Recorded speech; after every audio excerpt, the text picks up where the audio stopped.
আপনি কি adventurous cinema দেখতে পছন্দ করেন? তাহলে আজকের সিনেমাটি আপনার জন্যই। সিনেমাটির নাম snake for the lost world. সিনেমাটি শুরু হয় একটি প্লেনের ক্র্যাশ করার দৃশ্য দেখিয়ে।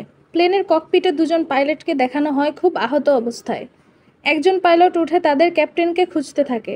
সে ক্যাপ্টেনের রক্তমাখা জামা ও ওয়াকিটকি পায়। পেছনে তাকাতেই দেখে বিশাল একটি সাপ, তখনই সাপটি তাকে গিলে ফেলে। এরপর প্লেনের মধ্যকার দৃশ্য দেখানো হয়। প্লেনে একটি ছেলেকে দেখানো হয় যার নাম হাওরেন। সে তার জীবনে ব্যর্থ ও ঋণে জর্জরিত ছিল। সে একটি বীমার কাগজ দেখতে থাকে এবং কাকড়া কল্পনা করতে থাকে যা কিনা তার মতোই ব্যর্থ। এয়ার হোস্টেসের কথায় তার ধ্যান ভাঙে। এয়ার হোস্টেসের হাত থেকে পানি ভুলবশত একটি মেয়ের গায়ে পড়ে যায়। মেয়েটিকে দেখে হাওরেন কল্পনা করতে থাকে সেই মেয়েটিকে সে পছন্দ করত, কিন্তু মেয়েটিকে বলতে পারেনি আর মেয়েটি বিদেশে চলে যায়। এরপর হঠাৎ প্লেনে ঝাঁকুনি শুরু হয়ে যায়। প্লেনটি ঝড়ের কবলে পড়ে যায়। পাইলট কন্ট্রোল রুমে জানায় তারা ঝড়ের কবলে পড়েছে আর ইঞ্জিন কাজ করছে না। একজন ক্যাপ্টেন ম্যাপে দেখে এখান থেকে 12 কিলোমিটার দূরে একটি আইল্যান্ড আছে, কিন্তু তারা জানতো এখানে কোনো আইল্যান্ড নেই। সবাই অক্সিজেন মাস্ক পরলেও হাওরেন পরে না।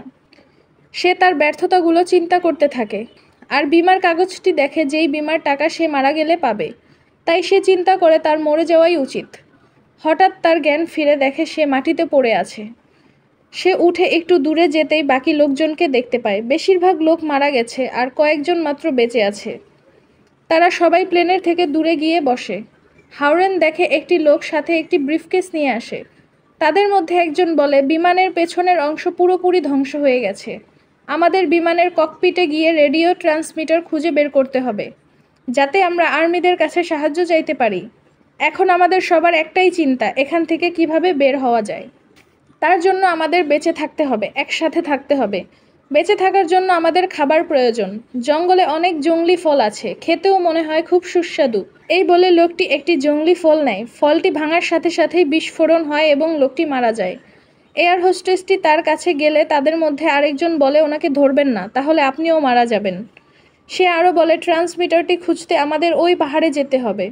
এমন সময় একটি মানুষ খেকো গাছ তাকে খেয়ে ফেলে। দেখে তাদের আশেপাশে এই গাছ দিয়ে ভরা। সবাই ভয় পেয়ে দৌড়াতে থাকে। হাওরেন দৌড়ানোর সময় পড়ে যায় আর তার বিমার কাগজ দেখে। তখন সে ভাবে তার মরে যাওয়াই উচিত।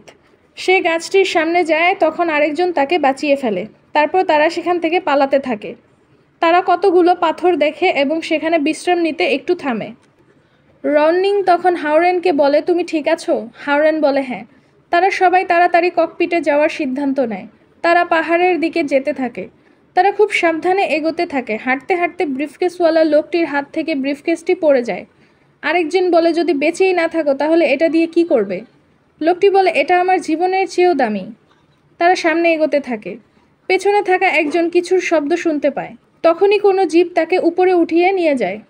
এটা দেখে তাদের মধ্যে একজন সবাইকে জানায়। সবাই এদিক ওদিক দেখতে থাকে। তখনই বড় একটি ব্যাঙ তাদের একজনকে জিহ্বা দিয়ে টেনে নিয়ে যায়। তারা সবাই দৌড়ায় ব্যাঙ থেকে বাঁচার জন্য। দৌড়াতে দৌড়াতে মোটা ছেলেটা আটকে যায়। রননিং ও আরেকজন মিলে তাকে বের করে। হাওরেন, রননিং ও মোটা ছেলেটি অন্যদের থেকে আলাদা হয়ে যায়। একটি ব্যাঙ জিহ্বা দিয়ে মোটা ছেলেটিকে টানতে থাকে, কিন্তু তার ওজনের জন্য তাকে নিতে পারে না। পরে ব্যাঙটি রননিংকে ধরে। হাওরেন রননিংকে ছাড়ালে দুটো ব্যাঙ মিলে তাকে টানতে থাকে। মোটা ছেলেটি হাওরেনকে বাঁচিয়ে ফেলে। তারা সবাই দৌড়াতে দৌড়াতে আরেকটি বনে চলে আসে। তারা কেউ কাউকে দেখতে পাচ্ছিল না, শুধু আওয়াজ শুনতে পাচ্ছিল। পরে তারা সবাই একসাথে লাফিয়ে একে অপরকে দেখার চেষ্টা করে এবং দেখে। তারা একত্রিত হওয়ার জন্য হাঁটতে থাকে। রননিং তখন হাওরেনকে বলে, আমি বিদেশ থেকে আসার পর তোমাকে অনেক খুঁজেছি। তোমার ভাইয়ের সাথে আমার দেখা হয়। তারপর তারা হাঁটতে থাকে এবং কিছু একটার শব্দ শুনতে পায়। তারা বুঝতে পারে না সেটা আসলে কি। তখন তাদের মাঝে একজনকে সেই বিশাল সাপটি মেরে ফেলে। তারা সেই বন থেকে বের হয়ে আরেকটি জায়গায় লুকিয়ে পড়ে। তারা যেখানে লুকায় তার ওপর দিয়ে একটি সাপ ঘুরতে থাকে। সাপটি রননিংয়ের কাছে যেতে থাকে। তখনই হাওরেন কথা বলে ওঠে। হাওরেন তাকে মারতে বলে। সাপটি তাকে মারতে আসলে মোটা ছেলেটি একটি বিষাক্ত ফল ছুঁড়ে মারে।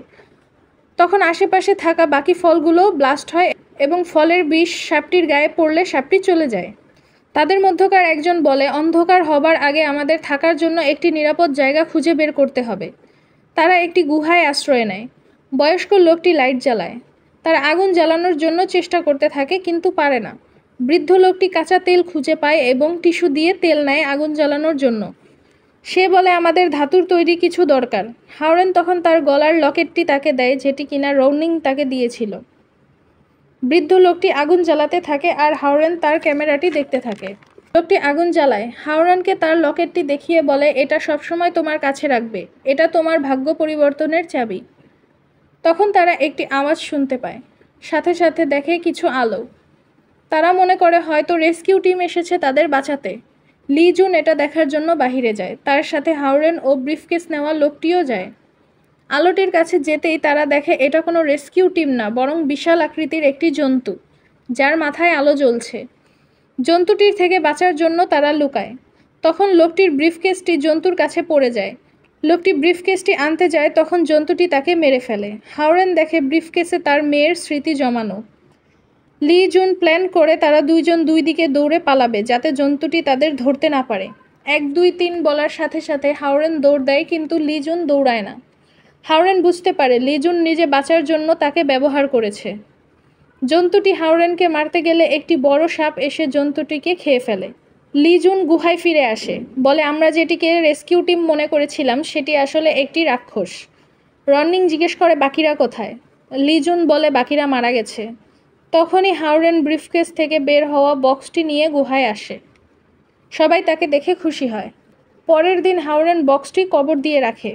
তারপর তারা ককপিটে যাওয়ার জন্য রওনা দেয়। বৃদ্ধ লোকটি পা পিছলে পড়ে যায়। তখন তারা খেয়াল করে এখানে একটি সাপের চামড়া পড়ে আছে, যেটি কিনা আকৃতিতে খুবই বড় ছিল। তখনই সাপটি সেখানে চলে আসে এবং একটি পাহাড়ের ওপরে ওঠে। বৃদ্ধ লোকটি তার একটা ছবি তুলে। সাপটি তাদের ওপর আক্রমণ করে। পালাতে পালাতে সবাই পড়ে যায়। তারা উঠে দৌড়ে একটি গুহার মধ্যে দিয়ে যেতে থাকে। জায়গাটি ছিল খুবই স্লিপারি। বৃদ্ধ লোকটি পড়ে যেতে নিলে লি জুন ও হাওরেন তাকে ধরে ফেলে। হাওরেন লি জুনকে বারবার বলে তার হাত ছেড়ো না। সাপটিও তখন সেখানে আসে। লি জুন বৃদ্ধ লোকটির হাত ছেড়ে দেয় আর সাপটি তাকে খেয়ে ফেলে। হাওরেন তখন লি জুনের পা ছেড়ে দিতে চায়, কিন্তু রনিংয়ের কথায় তাকে উপরে তুলে আনে। তারা সেখান থেকে অন্য একটি জায়গায় চলে আসে। হাওরেন লি জুনকে মারতে থাকে, বলে লোকটিকে ছেড়ে দিলে কেন? লি জুন বলে আমি আর কি করতাম। হাওরেনকে তার বীমার কাগজ দেখিয়ে বলে তুমি মরতে চাও, কিন্তু আমি বাঁচতে চাই। তারপর তারা সামনে আগাতে থাকে। তারা দেখে তারা পাহাড়ের কাছাকাছি চলে এসেছে। তারা সবাই পাহাড়ের উপরে ওঠে এবং ককপিট খুঁজে পায়। তারা ককপিটে যায় রেডিও ট্রান্সমিটার খুঁজতে। সেখানে ক্যাপ্টেনটিকে মৃত দেখতে পায়। হাওরেন আশেপাশে অনেক ভাঙা ডিম দেখে। ওপরে তাকিয়ে দেখে সাপটি ককপিটের ওপরে। এটা সেই সাপটি ছিল যে কিনা ফলের বিষ গায়ে পড়াতে পালিয়ে গিয়েছিল। সাপটি হাওরেনকে আক্রমণ করতে আসে। রনিং তখন একটি কুড়াল নিয়ে সাপকে মারতে গেলে হাওরেন তাকে লুকিয়ে ফেলে। রনিং লি জুনকে দেখতে পায়। লি জুন ট্রান্সমিটার খুঁজে পায় এবং পালিয়ে যায়। সাপগুলো হাওরেন ও রনিংকে মারার চেষ্টা করতে থাকে। লি জুন তখন জোরে জোরে প্লেনে বাড়ি দিয়ে আওয়াজ করে। 3টি সাপ একত্রে তার দিকে যেতে থাকে। সাপগুলো ককপিটে ঢুকে ককপিটে থাকা সবাইকে মেরে ফেলে। সাপগুলো লি জুনকে মারতে যায়, তখন এয়ার হোস্টেসটি আহত অবস্থাতেই প্লেনের পাখা চালু করে দেয়। সাপগুলো সেই পাখার ভিতরে চলে যায়। এয়ার হোস্টেসটিও মারা যায়। লি জুন দাঁড়িয়ে বৃদ্ধ লোকটির কথা কল্পনা করতে থাকে। তখনই পেছন থেকে একটি বড় সাপ তাকে খেয়ে ফেলে। হাওরেন ও রনিং ককপিটে লুকিয়ে পড়ে। সাপটি পুরো ককপিটটি পেঁচিয়ে ফেলে। হাওরেন বলে আমি জীবনে অনেক হেরেছি, এবার আমি জিততে চাই। এটা বলে একটি কুড়াল দিয়ে প্লেনে আঘাত করতে থাকে। প্লেন থেকে তেল পড়তে থাকে। হাওরেন প্লেন কেটে বের হওয়ার রাস্তা তৈরি করে। বের হওয়ার সময় তার লকেটটিতেও তেল লেগে যায়। সাপটি তাদের পিছু নিলে সাপের গায়েও সেই তেল লেগে যায়। হাওরেন দৌড়ায় এবং তার লকেটটি পাথরে ঘষতে থাকে।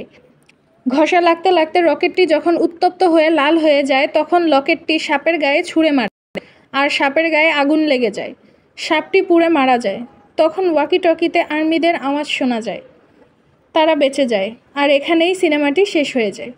সিনেমাটি ভালো লাগলে লাইক করবেন। নতুন নতুন সব সিনেমার এক্সপ্লেনেশন শুনতে আমাদের চ্যানেলটি সাবস্ক্রাইব করবেন। ধন্যবাদ।